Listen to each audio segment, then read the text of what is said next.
ముందుగల మన తల్లి వెలుగు ప్రేక్షకులందరికీ నమస్తే. ఇక చూడురి మా కలవకుండ కవితక్క దేవతను చూసినట్టే లేదులా. అబ్బా చూసినా కానీ కడుపు నింతది కవితక్కను చూస్తే. ఇవాళ ముచ్చట చెప్పుకొస్తే ఏం చెప్పుకొస్తుంది అంటే బీఆర్ఎస్ నా దారిలోకి రావాల్సిందే. అబ్బా నా కొడుక, బీఆర్ఎస్ ఈమె దారికే పోవాలి. ఈమె బీఆర్ఎస్ దారికి పోదు. వీళ్ళ అయ్యా వీళ్ళ అన్న వీళ్ళ బావ మొత్తం కలిసి ఈమె ఎమ్మటే పోవాలి. వాళ్ళెమ్మటి ఈమె పోదు. ఎందుకంటే ఉద్యమకారురాలు బిడ్డాయే, ఉద్యమకారుని బిడ్డాయే, తెలంగాణ కోసం అహర్నిశలు కొట్లాడే, మామూలు కొట్లాడ పాడైపోను. అబ్బా ఏముంది నా సాయిరంగా చిన్న సన్న కొట్లాడ కాదు, ఏమో ఇచ్చింది ముచ్చట. బీసీ రిజర్వేషన్లపై ఆర్డినెన్స్ సరైనదే. విన్నారా? ఏమనేమో సరైనదే అంటుంది. వీళ్ళ అన్న వీళ్ళ అయ్యా మాత్రం సీసీ అది వాళ్ళు నాకు బాగాలేదని అంటుంది. ఇటు చూడు, అన్ని తెలిసే బీఆర్ఎస్ కు వ్యతిరేకిస్తుంది. మరి అన్ని తెలిసినాక బీఆర్ఎస్ వ్యతిరేకిస్తుంది అంటే ఈమె సై అన్నట్టుగా లెక్క. బీఆర్ఎస్ అంటే ఎవరు? వీళ్ళు అయ్యనే కదా. అంటే ఇప్పుడు బీసీ రిజర్వేషన్ ని కల్వకుంట్ల ఫ్యామిలీ మొత్తం వ్యతిరేకిస్తుంది అన్నట్టే కదా.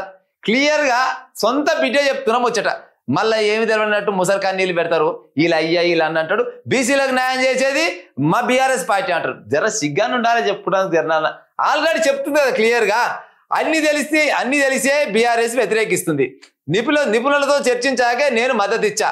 మంచి వాళ్ళని కనుక్కొని ఆయమైన సార్లను పెబ్బలను కనుక్కున్నాకనే నీవు మద్దతు ఇచ్చిందంట. ఉత్తపుణ్యానికి ఏం మద్దతు ఇవ్వాలి? నేను అంత తెలియ కదా అని ఏం కాదు, అందరిని కనుక్కున్నాకనే మద్దతు ఇచ్చినా అని చెప్తుంది. నువ్వు మంచిదానవా అక్క? మల్లన్న వ్యాఖ్యలపై స్పందించకపోవడం చాలా దారుణం. ఇక చూడరు ముచ్చట. మల్లన్నకి ఈమెకి పెద్ద పంచాయింది కదా. ఏం అక్కడికి పంచాయింది అని జర్రసేపు చెప్తే ఎక్కువసేపు ఏం చెప్పను. కానీ బీసీల కోసం 42% రిజర్వేషన్ రావడానికి నేను అహర్నిశలు కొట్లాడినా నా ముఖం చూసి కాంగ్రెస్ ప్రభుత్వం మొత్తం గిది పోసుకొని 42% రిజర్వేషన్ ఇచ్చింది.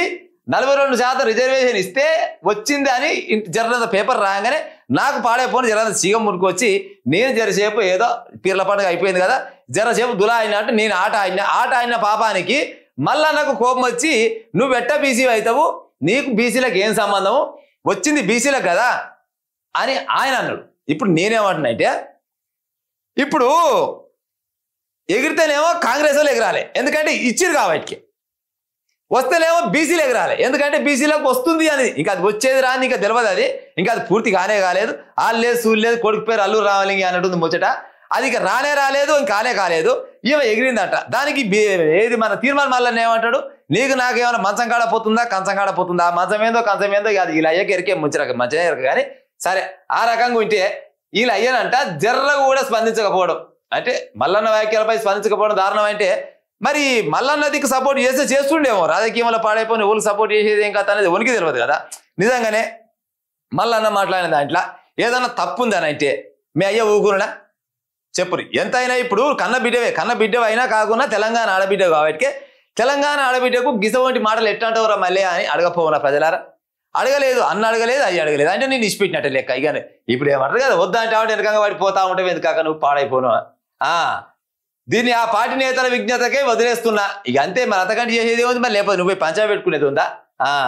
బనకచెర్లను అప్పనంగా చంద్రబాబు గారి చేతిలో పెట్టారు.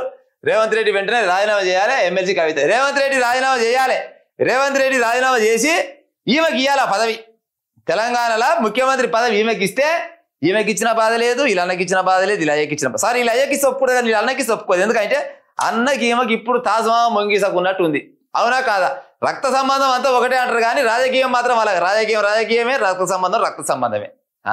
నీకు స్పందిస్తేనేమో ఒక రకంగా. ఇవాళ ఏమంటుంది, తెలంగాణలో బీఆర్ఎస్ పార్టీ వాళ్ళు ఒక్కరన్నా స్పందించకుంటే వాళ్ళ విజ్ఞతకే వదిలేస్తున్నా. మయ్య స్పందించలేదు కాబట్టి నాకు చాలా బాధాకరంగా ఉంది.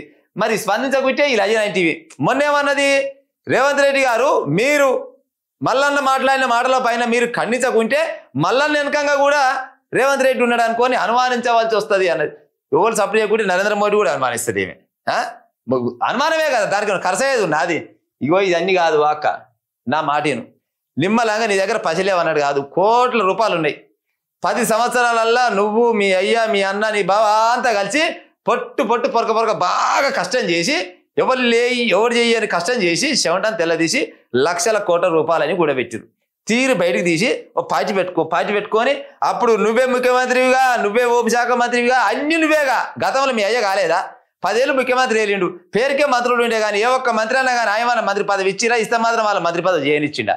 మొత్తం ఏనేగా చేసింది, నువ్వు కూడా కదే పని చేయరాదు. ప్రజలారా నేను చెప్పిన ముచ్చట తప్పు ఉంటే బరాబర్గా కామెంట్ పెట్టరా ఉంటా మరిగా.